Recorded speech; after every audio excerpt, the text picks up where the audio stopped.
Assalamualaikum warahmatullahi wabarakatuh. Bismillahirrahmanirrahim. Alhamdulillahirabbil alamin wassalatu wassalamu ala sayyidina wa nabiyyina Muhammadin wa ala alihi washabbihi ajmain, amma ba'du. Teman dan sahabat semuanya yang dimuliakan Allah Subhanahu wa taala. Semoga semuanya senantiasa dalam lindungan Allah dalam keadaan sehat walafiat.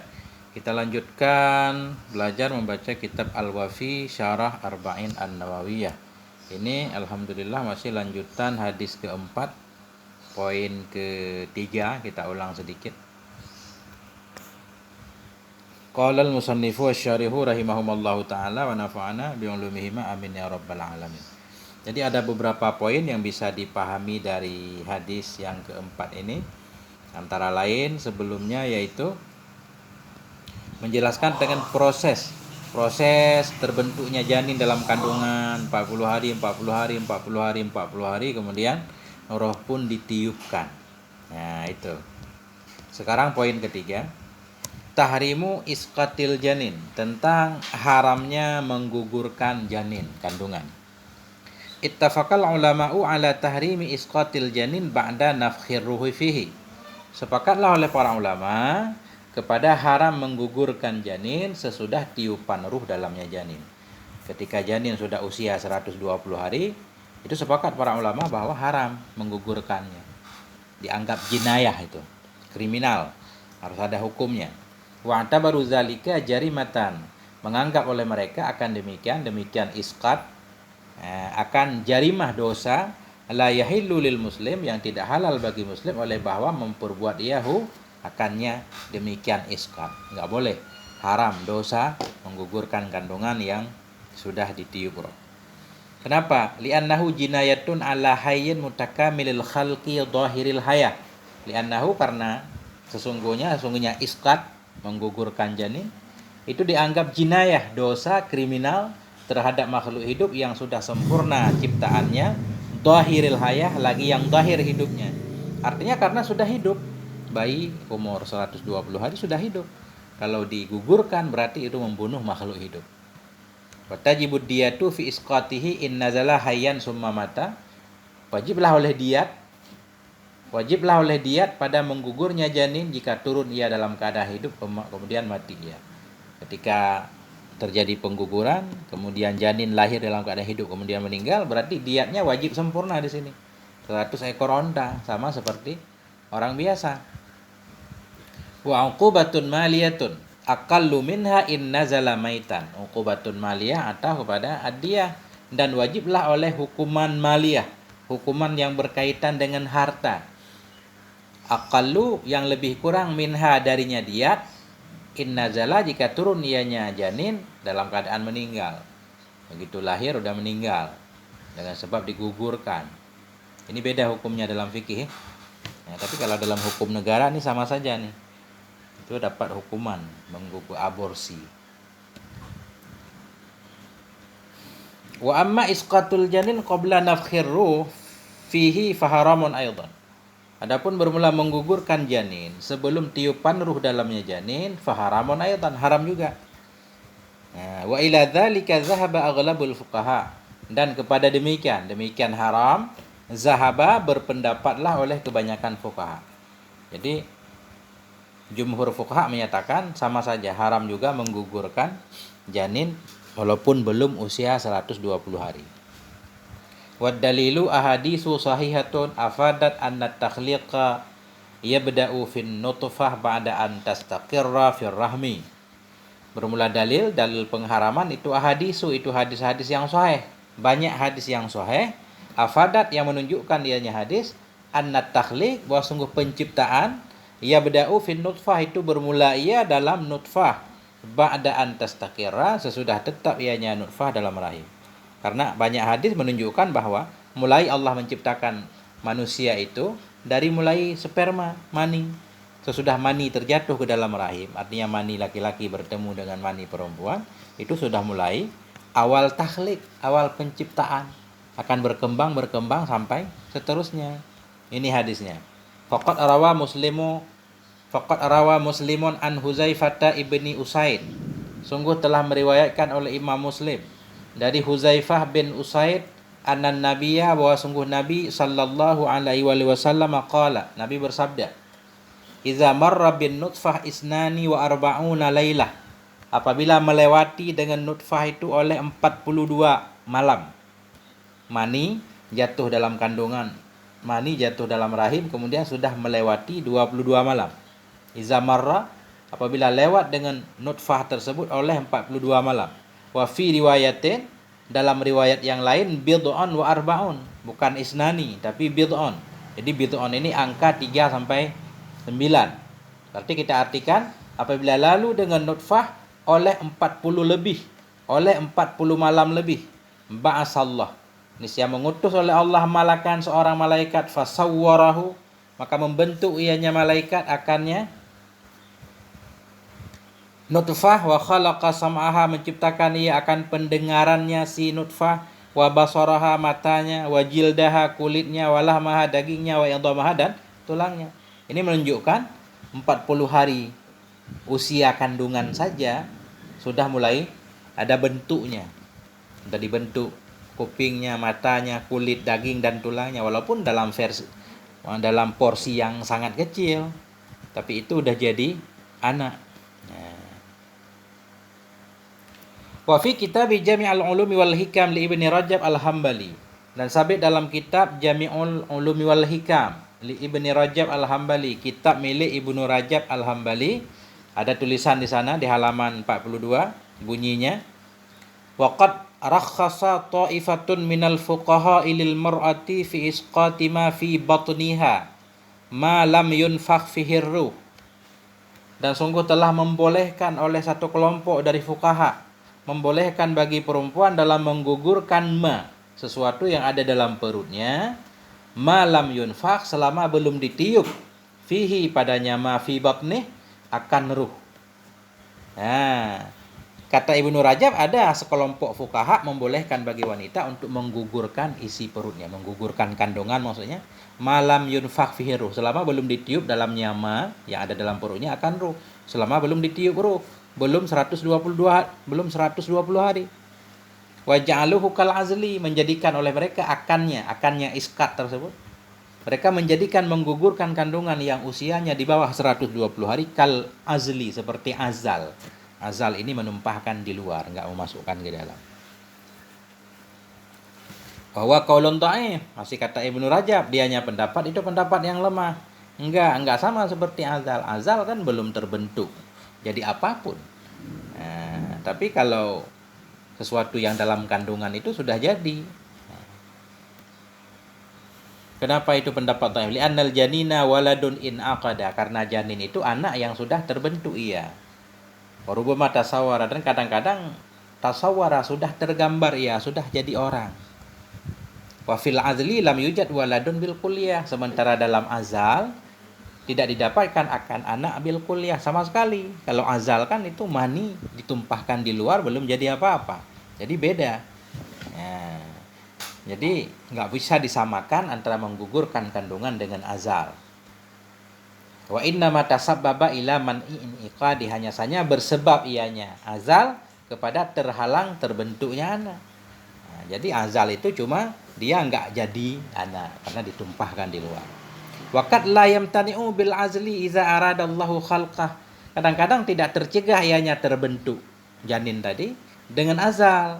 Iza aradallah, bila menghendaki oleh Allah akan menciptakannya janin. Kalau Allah kepengen, walaupun ditumpahkan di luar juga jadi. Wa fi Ihya'i Ulumuddin, dalam kitab Ihya Ulumuddin lil Ghazali, bagi Imam Ghazali rahimahullah, apa tulisan Imam Ghazali? Walaysa hadza ayil adlu kal ijhadi wal wad'i, tidaklah ini adal itu tidak seperti ijhad, tidak seperti menggugurkan, wal wad'i, dan tidak seperti wad'i. Ijhad menggugurkan kandungan, wad'i menguburkan hidup-hidup, yang dipraktekkan oleh orang jahiliyah dulu. Wa idzal mau'udatu su'ilat bi ayyi zambin kutilat, ya. Jadi kata Imam Ghazali juga, azal enggak boleh disamakan dengan menggugurkan dan dengan menguburkan bocah hidup-hidup. Kenapa? Li'anna zalika jinayatun ala maujudin hasilin. Li'anna zalik, karena demikian ijhad dan wad'i itu satu kriminal terhadap yang maujud, yang sudah ada. Jadi menggugurkan kandungan atau membunuh itu kan makhluknya sudah ada. Ya, sudah ada makhluknya. Walaupun tingkatan makhluk itu berbeda-beda. Nah, ini beliau mengatakan wal wujudu lahu maratibu, dan bermula wujud itu baginya wujud itu ada tingkatannya. Tingkatan wujud itu ada tahapan-tahapannya. Sebagaimana bayi dalam kandungan bertahap. Wa awwalu maratibil wujud antaqa'an nutfatu fir rahmi. Bermula awal derajat wujud antaqa'an nutfah, bahwa jatuhlah oleh nutfah tadi, sperma, ke dalam rahim. Wa takhtalitu bima'il mar'ah, dan bercampur ianya nutfah dengan air perempuan, dengan mani perempuan. Wa tasta'idu liqabul hayah, dan bersiap-siap ianya nutfah untuk menerima kehidupan. Jadi tingkatan hidup pertama ketika mani laki-laki bertemu dengan mani perempuan, kemudian itu akan berkembang terus. Nah, itu tingkatan pertama. Wa ifsadu zalika jinayah, dan bermula merusak demikian itu satu jinayah, kejahatan. Nah, jadi walaupun baru usia sebulan kandungan, itu juga kalau merusaknya dianggap satu jinayah, nah, kejahatan. Fa in sarat nutfatun alaqatan, ini alaqatan, maka jika jadilah oleh nutfah alaqatan, jadi alaqah, setetes mani tadi berubah menjadi segumpal darah. Fa in sarat nutfatun alaqatan, maka jadi ia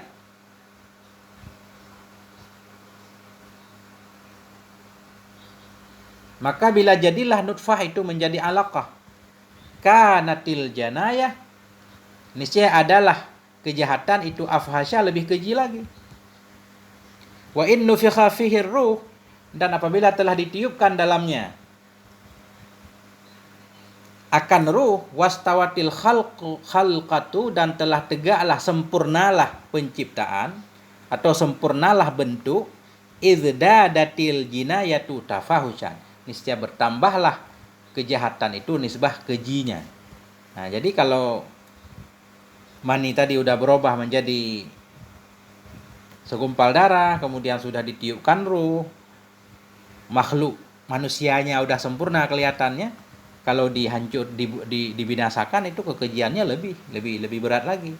Wa muntahal tafahusi fil jinayah hiya ba'dal infisali hayya, bermula puncak kekejian dalam jinayah, dalam kejahatan, dianya jinayah itu sesudah terpisahnya janin, hal keadaan janin yang hidup. Lebih keji lagi ketika bayi sudah lahir kemudian dihilangkan. Nah, itu maksudnya. Jadi kesimpulannya menggugur kandungan kalau sudah 120 hari memang sepakat haram. Tapi kalau di bawahnya masih diperselisihkan. Kalau menurut Imam Ghazali haram. Poin yang keempat, ilmullahi ta'ala. Ini tentang ilmu Allah.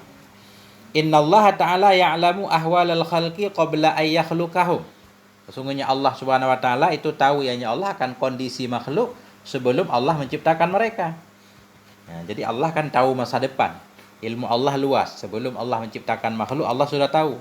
Fama yakunu minhum syai'un min imanin wa ta'atin aw kufrin wa ma'siyatin wa sa'adatin wa syakawatin illa bi'ilmillah wa iradatih.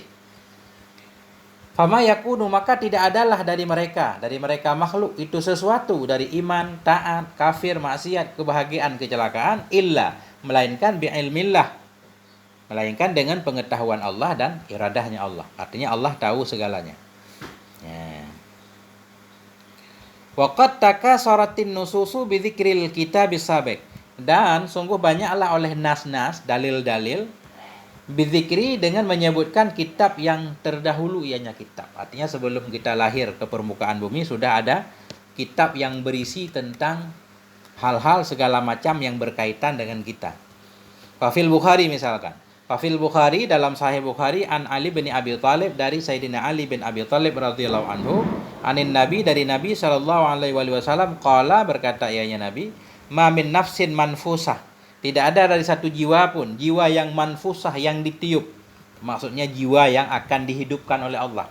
Ma min nafsin manfusah, tidak ada dari satu jiwa yang akan dihidupkan, illa waqad kataballah, kecuali sungguh telah menulis oleh Allah makanaha, pada tempatnya jiwa, minal jannah, melainkan sungguh telah menetapkan oleh Allah makanaha, akan tempatnya, maf'ul, illa waqad kataballah, melainkan sungguh telah menetapkan oleh Allah akan tempatnya si jiwa tadi, minal jannah atau nar.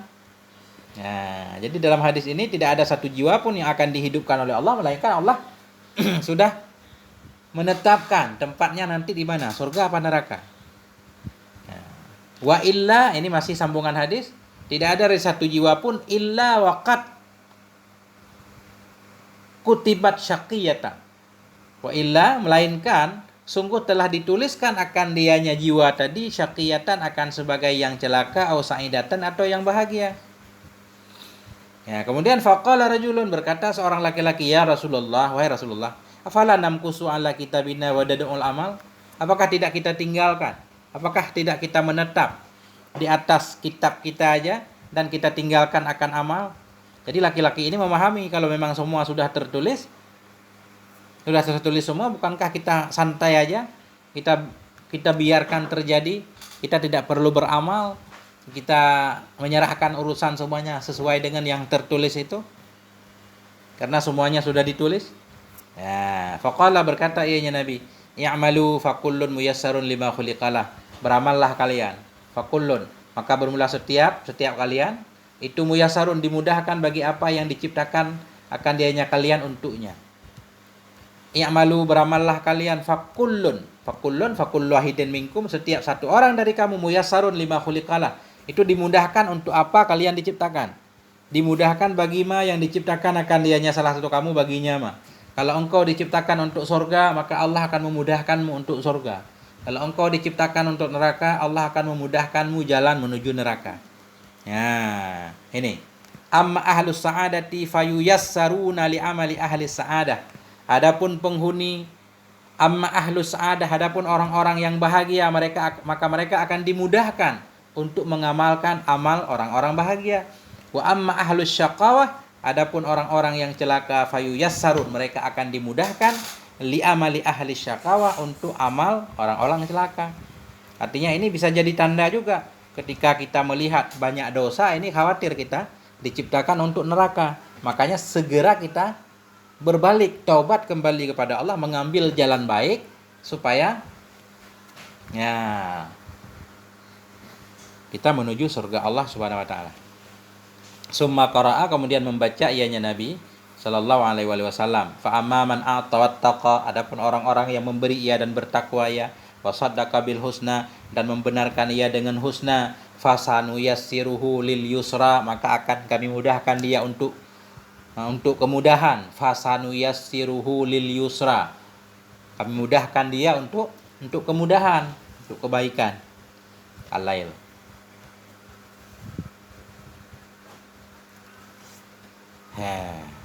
Jadi wa ala dzalika fa inna ilmallahi la yarfa'u 'anil 'abdil ikhtiyara wal qasda.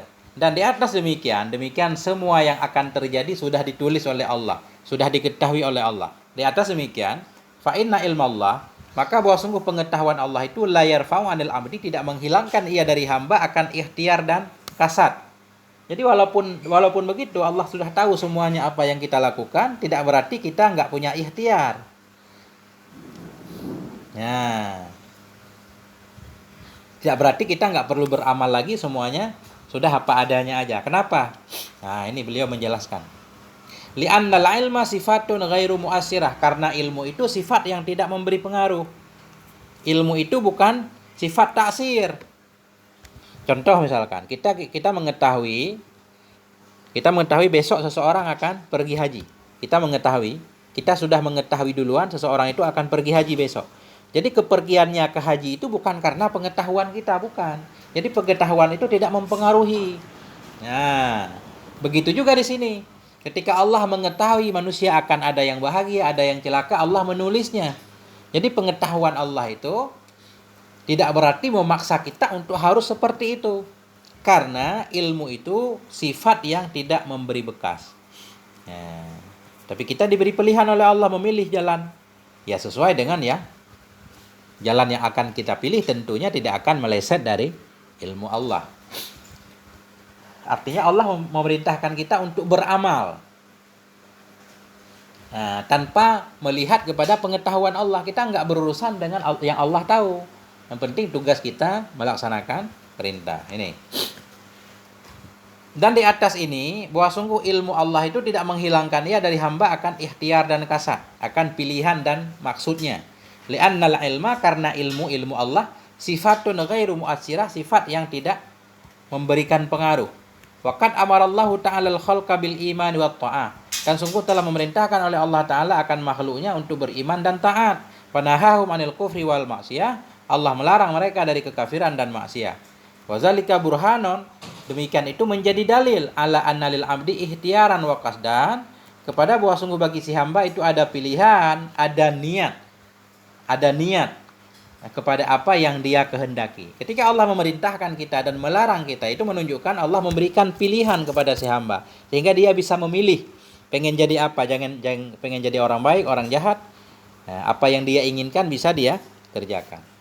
Wa illa, jika tidak seperti itu, jika tidak manusia tidak memiliki ikhtiar. Karena amrullah adalah perintah Allah Ta'ala, wa nahyuhu, dan larangannya Allah itu abasan, main-main. Kalau manusia terpaksa semuanya, makhur, majbur, kemudian Allah memerintahkan, Allah melarang, berarti perintah dan larangan Allah itu main-main, nggak berlaku. Kenapa? Karena Allah sudah menentukan semuanya. Misalkan ketika Allah memerintahkan, berarti nggak mungkin kita melaksanakan. Wazalika muhalun, demikian itu mustahil. Begitu penjelasan di sini. Kalau Allah Ta'ala, berkatalah oleh Allah Subhanahu Wa Ta'ala, wa nafsin wa ma sawwaha, demi jiwa dan demi apapun yang menyempurnakan ia akannya jiwa. Fa alhamaha fujuraha, maka memberi ilham ianya Allah akannya jiwa. Fujuraha, akan fujurnya jiwa. Wa taqwaha, dan ketakwaannya jiwa. Qad aflaha man dzakkaha, sungguh beruntunglah orang-orang yang menyucikan ia akannya jiwa. Qad khaba man dassaha, merugilah orang-orang yang mengotori ia akannya jiwa. Artinya dalam ayat ini Allah membagi aflaha man dzakka, berbahagialah orang-orang yang menyucikan ia akannya jiwa. Ada prosesnya. Dia bisa menyucikan jiwanya. Celakalah orang-orang yang mengotori, dia juga bisa mengotori jiwanya. Ada pilihan. Tinggal kita memilih jadi orang baik, jadi orang buruk. Nah, insya Allah kalau pengen jadi orang baik, akan Allah mudahkan jalan. Pengen jadi orang buruk juga dimudahkan. Nah. Yang kelima, al-ihtijaju bil qadar, berhujjah dengan takdir. Ini banyak orang yang alasannya takdir. Nah. Kenapa enggak sholat? Nah, mungkin udah takdir Allah kita enggak sholat. Kenapa miskin? Mungkin udah takdir Allah kita miskin. Padahal kita belum berusaha. Boleh enggak berhujjah dengan takdir sebelum ada usaha? Ini kita lihat. Al-ihtijaju bil qadar, berdalil dengan takdir. Laqad amaranallahu ta'ala bil imani bihi wa ta'atih. Dan sungguh memerintahkan akan kita oleh Allah Ta'ala untuk beriman dengannya, takdir dan bukan takdir. Sungguh telah memerintahkan akan kita oleh Allah Ta'ala bil imani bihi, untuk beriman dengannya Allah, wa ta'atih, dan taatnya Allah. Allah memerintahkan kita supaya beriman, percaya kepada Allah dan taat kepada Allah. Wa nahana anil kufri bihi subhanahu wa ta'ala wa maksiyatih, melarang ianya Allah akan kita dari kufur kepadanya, kepada Allah Subhanahu wa ta'ala, dan dari maksiat kepadanya. Allah melarang kita dari kafir dan maksiat. Wazalika ma kallafana bihi. Wazalika ma kallafana bihi. Demikian itulah ma yang mentaklif yang Allah akan kita dengannya ma. Itu perintah Allah. Wa ma wadzalika ma kallafana bihi. Demikian itulah apa-apa yang telah mentaklif yang Allah akannya kita dengannya ma. Artinya perintah Allah untuk beriman kepada Allah, taat kepada Allah. Allah melarang kita dari menjadi kafir kepada Allah, maksiat kepada Allah. Itu taklifnya. Ya. Wa ma qaddarahullahu lana au alaina majhulun la ilma lana bihi walasna mas'ulina anhu. Dan bermula apapun yang mentakdirkan akannya, apapun oleh Allah untuk kita, untuk kebaikan kita, au alaina, atau untuk hal yang memberatkan kita. Lana untung untuk kita, alaina memberatkan kita. Lana surga, alaina neraka. Bermula apapun yang mentakdirkan akannya oleh Allah untuk kemanfaatan kita atau untuk kemudaratan kita, itu majhulun, itu tidak diketahui. La ilma lana, tidak ada pengetahuan bagi kita bihi dengan nyama. Walasna bi mas'ulin, tidaklah kita itu ditanyakan tentang nyama. Pertanyaannya begini maksudnya. Yang penting yang Allah perintahkan kita beriman, kita taat, tinggalkan maksiat, jangan kafir. Adapun yang Allah takdirkan untuk kita, apakah kita menjadi penghuni surga atau kita menjadi penghuni neraka. Semua takdir Allah itu majhulun, nggak tahu, kita nggak punya pengetahuan. Dan kita juga nggak akan ditanyakan tentang takdir Allah. Tugas kita, lakukan apa yang Allah perintahkan. Fala yahtaju sahibud dalalati wal kufri wal fuski biqadrillahi wa kitabatihi wa iradatihi qabla wuqu'i dzalika minhu. Maka tidak boleh berhujjah oleh sahibud dalalah, oleh orang-orang yang sesat, sahibul kufri, oleh orang kafir, wal fuski, oleh orang fasik, biqadrillah, dengan takdir Allah, dengan kitabnya Allah dan dengan kehendaknya Allah, qabla wuqu'i, sebelum terjadi demikian, minhu, darinya Allah, sebelum terjadi demikian, minhu, darinya seseorang, bukan darinya Allah. Fala yahtaju, maka tidak berhujjah oleh sahibud dalalah, oleh pemilik kesesatan, orang yang sesat, orang yang kafir, orang yang fasik, tidak boleh berhujjah dengan takdir Allah, dengan kitabnya Allah, kehendaknya Allah, sebelum terjadi demikian, minhu, dari dia semua. Artinya orang yang sesat, dia nggak boleh berhujjah, kenapa kamu sesat, ini takdir Allah, padahal dia belum mendengar dakwah, belum. Kalau berubah bisa, tapi dia nggak mau berubah, alasannya takdir Allah. Kenapa kamu kafir, takdir Allah. Nah, ini nggak boleh beralasan seperti itu, karena dia bisa merubahnya, tinggal beriman kepada Allah. Nah, itu maksudnya. Benar nggak seperti ini? Kalau Allah Ta'ala, berkatalah oleh Allah Subhanahu Wa Ta'ala, wa qul i'malu, wa qul, katakan oleh Muhammad, i'malu, beramallah kalian semuanya, fasayarallahu amalakum, maka akan melihat oleh Allah akan amalan kamu, wa rasuluhu wal mu'minun, dan akan melihat oleh rasulnya Allah dan oleh orang yang beriman. Artinya Allah menyuruh kita untuk beramal. Harus ada amalnya. Nah, sama kayak urusan dunia juga begitu. Kita lapar, nggak boleh menyatakan ini takdir Allah lapar. Kalau takdir Allah kenyang, walaupun saya nggak makan, saya akan kenyang. Nasi ada di depan kita, berarti kita harus bergerak mengambil nasinya. Nah, jadi sebelum terjadi kita nggak boleh menyatakan takdir.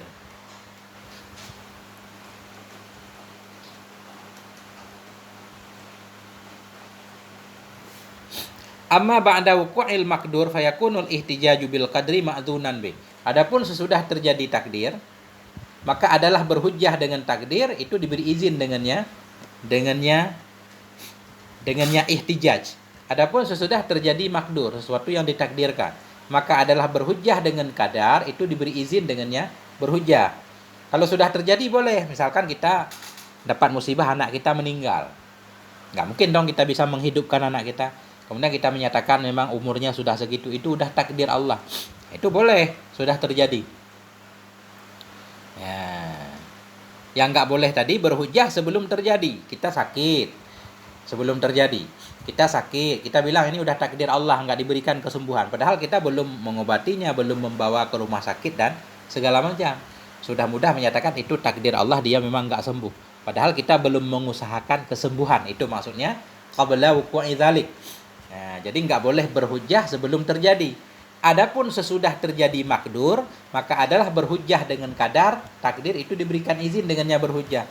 Nah, musibah terjadi, meninggal, nah, itu memang udah takdir Allah, mungkin usianya sampai segitu. Nah, kenapa boleh? Itu jadi meringankan kita. Kenapa boleh berhujjah sesudah terjadi? Lima yajidul mu'min min rahati 'inda khudu'ihi liqada'illah. Karena sesuatu yang didapati oleh orang yang beriman daripada kedamaian ketika tunduknya si mukmin tadi bagi ketentuan Allah.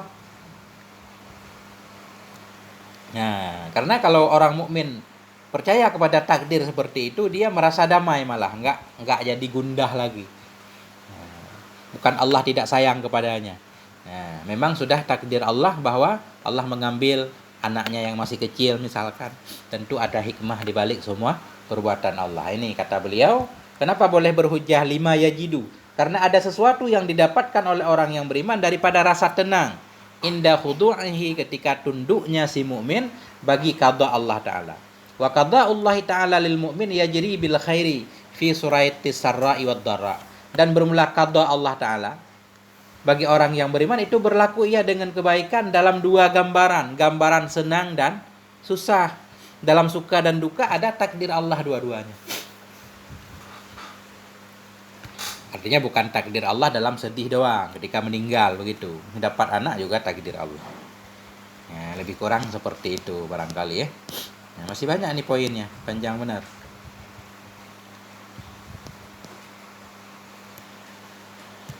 Nah, al-a'malu bil khawatim, amal itu dengan khawatim, penutup. Jadi baik tidak hanya seseorang berarti dilihat di akhir hidupnya, bukan di awal hidupnya. Rawal Bukhari an Sahal bin Sa'ad, telah meriwayatkan oleh Imam Bukhari dari Sahal bin Sa'ad, anin Nabi, dari Nabi sallallahu alaihi wasallam, qala, berkata ya Nabi, innamal a'malu bil khawatim, hanya saja segala perbuatan itu bil khawatim, dengan penutup. Apa maksudnya? Wa makna dzalik anna man kutiba lahul iman wa ta'ah akhiral umri qad yakfuru billahi wa ya'sillaha hinan. Jadi amal ini dengan akhir, yang dilihat akhir amalan. Nah, bukan di awalnya, bukan di tengah. Wa makna dzalik, bermula makna demikian ucapan Nabi itu, man kutiba lahu, bahwa sungguh orang-orang yang dituliskan baginya akan iman dan taat akhiral umur, pada akhir umur. Orang-orang yang sudah dituliskan pada akhir umurnya memang dia beriman kepada Allah. Qad yakfuru billah, kadang-kadang kafir ia kepada Allah, wa ya'sillaha, dan maksiat ia kepada Allah, hinan, pada suatu waktu. Boleh saja menjelang akhirnya, sebelum dia sampai ke akhir, di awal hidupnya, di tengah hidupnya, dia menjadi orang kafir, maksiat dulu.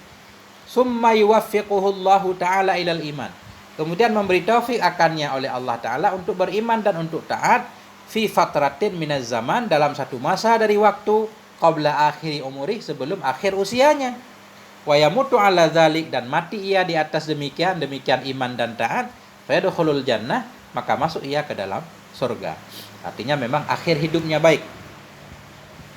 Wa man kutiba alaihil kufru wal fusuqu akhiral umri, dan orang-orang yang dituliskan kepadanya akan kekufuran dan kefasikan pada akhir hidup, pada akhir umur, qad yu'minu, kadang-kadang beriman ia di awal hidupnya, wa yati'u hinan, dan taat ia pada suatu waktu. Summa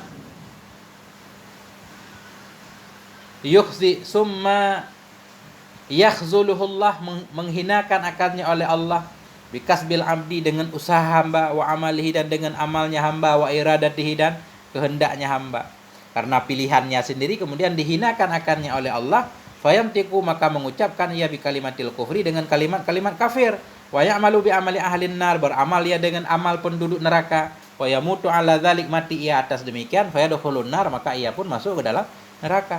Maka tidak heran kalau kita lihat ada orang-orang yang murtad, awalnya lahir dalam Islam, mengamalkan amalan Islam, pada akhir hidupnya justru jadi murtad.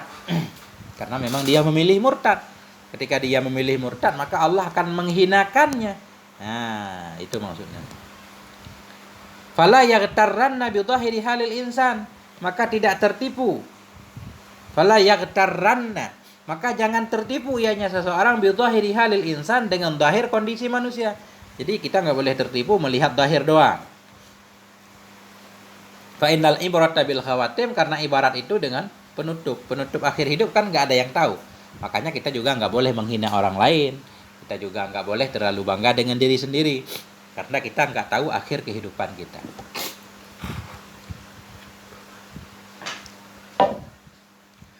Wala yai'as min dhahiri halil insan, dan jangan putus asa ianya seseorang dari zahir kondisi manusia. Maksudnya begini, ada orang-orang jahat kelihatannya. Kita misalkan tugas berdakwah, kita merasa kecewa kadang karena dakwah belum didengarkan. Jangan putus asa. Wala yai'as, jangan putus asa ia dari zahir kondisi manusia. Dakwah terus. Siapa tahu pada akhirnya dia akan kembali kepada Allah Subhanahu wa taala. Itu maksudnya.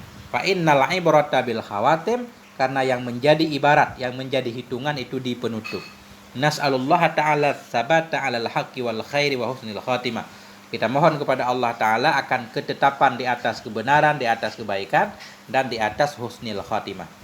Nah, atau artinya nas'alullah ta'ala husnal khatimah. Kita atah kepada sahabat, kita mohon kepada Allah semoga akhir kehidupan kita jadi baik. 7.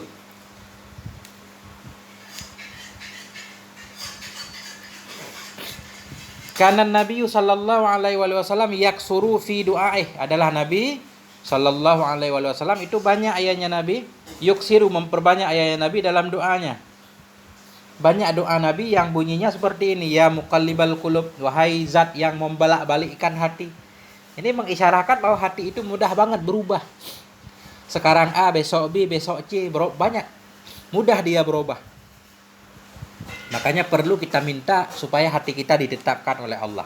Ya muqallibal qulub, wahai zat yang membolak-balikkan hati, tsabbit qalbi, tetapkanlah hatiku ala dinik, atas agamamu. Ini doa yang sering banget Nabi ulang. Rawahu Muslim, meriwayatkan akan ini hadis oleh Imam Muslim. Inna quluba bani Adam baina asbu'aini min asabi'ir rahman. Ini kinayah. Sesungguhnya hati-hati Bani Adam, sesungguhnya hati-hati manusia itu antara dua jemari dari jemari-jemari Allah Azza wa Jalla. Ini bukan berarti Allah punya jemari kalau mazhab Asy'ari. Artinya menunjukkan bahwa hati kita dalam kuasa Allah. Allah sangat mudah sekali untuk merubahnya. Nah, sesungguhnya hati-hati manusia itu baina asbu'aini, antara dua jemari dari jemari-jemari Ar-Rahman Azza wa Jalla. Kaqalbin wahidin, seperti satu hati, yusarrifuhu, memalingkan ya Allah akannya hati, kaifa yasha, bagaimana Allah menghendaki. Nah, summa qala Nabi, kemudian Nabi bersabda, Allahumma musarrifal qulub, ya Allah yang memalingkan hati, sarif qulubana, palingkanlah hati kami ala ta'atik, untuk selalu taat kepada Engkau ya Allah. Nah, ini kita baca dalam tahiyat akhir juga doa ini dianjurkan. 8. Qala Ibnu Hajar Al-Haytami, inna khatimatasu takunu bisababi dasisatin batiniyatin lil abdi. Sesungguhnya akhir yang buruk. Inna khatimatasu, sesungguhnya akhir yang buruk itu takunu, ada ya, wal a'yadzubillah, kita berlindung kepada Allah. Ada ya dengan sebab dasisah, dengan sebab susupan yang batin bagi hamba. Maksud dasis ini ya, penyakit hati. Kata Ibnu Hajar, akhir kehidupan, su'ul khatimah bagi seorang hamba itu disebabkan penyakit batin biasanya. Bisa babi dasisatin, dengan sebab ada satu penyakit yang batin bagi hamba. Wala yattali'u 'alaihan nas, dan tidak mengetahui di atasnya dasisah penyakit tadi oleh manusia. Ini yang menyebabkan su'ul khatimah. Kadang kita menyembunyikan kedengkian dalam hati. Kita merasa orang paling hebat. Kita segala macam penyakit hati yang orang lain tidak mengetahuinya, mengira kita super takwa.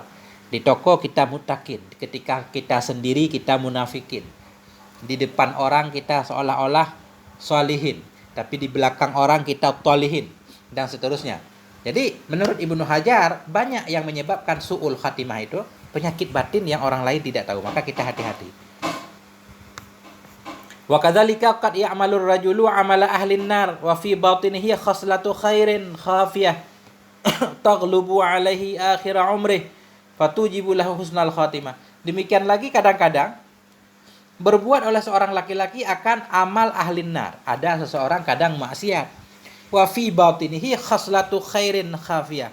Dan dalam batinnya itu ada perkara baik khafiyah, perkara yang tersembunyi. Ada juga orang kadang maksiat, tapi dalam hatinya ada satu sifat baik, kebaikan yang tersembunyi yang orang lain juga nggak tahu.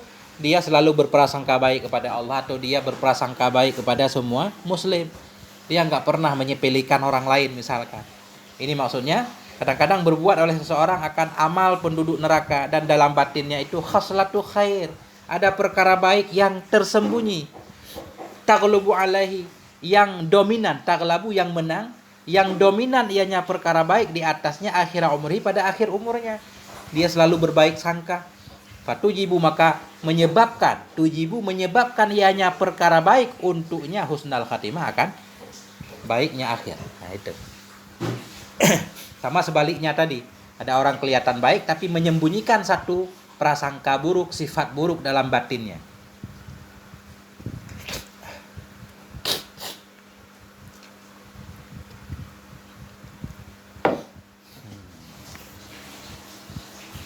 Wahuqiyah, wahaka Abdul Aziz ibni Daud qala, menghikayahkan oleh Abdul Aziz bin Daud qala, berkata ianya Abdul Aziz, hadartu inda muhtadarin lukina syahadataini faqala, aku hadir inda muhtadarin, di depan orang yang mau meninggal, lukina yang ditalkinkan akan dianya si muhtadar, asyhadataini akan dua syahadat. Jadi saya pernah hadir di depan seseorang yang mau meninggal, mau sekarat muhtadar, kemudian si muhtadar itu ditalkinkan, ada yang mengingatkannya dua kalimat syahadah, faqala, maka berkata ianya si muhtadar tersebut, orang mau meninggal, huwa kafirun biha, dianya itu kafir dengan keduanya dua kalimat syahadat, dia enggak percaya dengan dua kalimat syahadah. Fasa'ala anhu, maka bertanya ianya Abdul Aziz tadi tentang si muhtadar tersebut, kenapa kok bisa seperti itu, bagaimana kisah hidupnya. Fa'idzan huwa mudamminu khamrin, fa'idzan, maka ternyata si muhtadar itu mudamminu khamrin, orang yang mudammin, selalu minum khamar, dalam hidupnya selalu minum khamar. Ternyata maksiat juga bisa menyebabkan su'ul khatimah. Nah itu. Wa kana Abdul Aziz yaqul, dan adalah Abdul Aziz itu berkata, ya, ittaquz dzunuba fa innaha allati auqa'athu, maka takuti olehmu akan dosa-dosa, sesungguhnya dosa, ya dianya dosa, itulah allati auqa'athu, yang telah menjatuhkan ya dosa akannya orang. Artinya hindari dosa, karena dosalah yang menyebabkan seseorang jadi su'ul khatimah. Kayak cerita di atas, dosanya terus-terus minum khamar menyebabkannya terjatuh ke dalam mati kafir, enggak mau bersyahadah.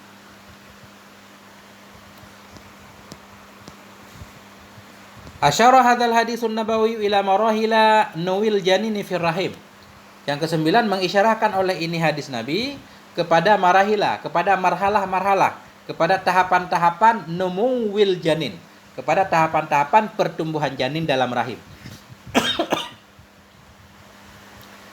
Walam yakshif ilmu tasyrih, dan belum membuka oleh ilmu tasyrih, ilmu urai, dan belum membuka oleh ilmu urai, wa ilmul ajinnah, dan oleh ilmu-ilmu tentang janin, an hadhil marahil, tentang ini fase-fase, illa fi asril hadis, kecuali pada masa sekarang. Artinya pengetahuan tentang tahapan perkembangan janin, ilmu urai, ilmu tentang janin segala macam belum menjelaskan zaman dulu, kecuali baru masa-masa sekarang. Sekarang orang udah tahu bagaimana proses perkembangan janin, karena pengetahuan sudah maju.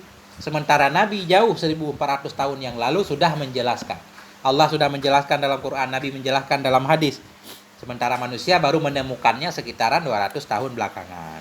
Jadi wahwa ijazun ilmiyun, dan bermula ini tentang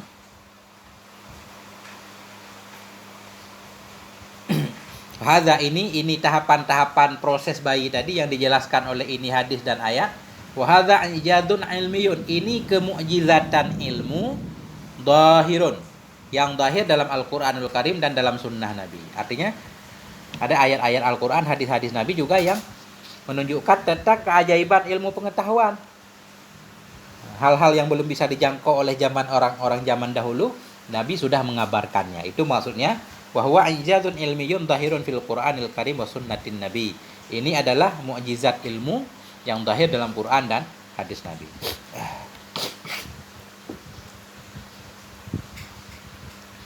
Allahu Akbar, ini kurang kayak mau pilek. Sampai di sini teman-teman dan sahabat semuanya, udah panjang ini, moga ada manfaatnya. Mohon maaf atas segala kekurangan. Kalau ada yang salah tolong dikoreksi oleh teman-teman. Alhamdulillah wal afwa minkum. Wassalamualaikum warahmatullahi wabarakatuh.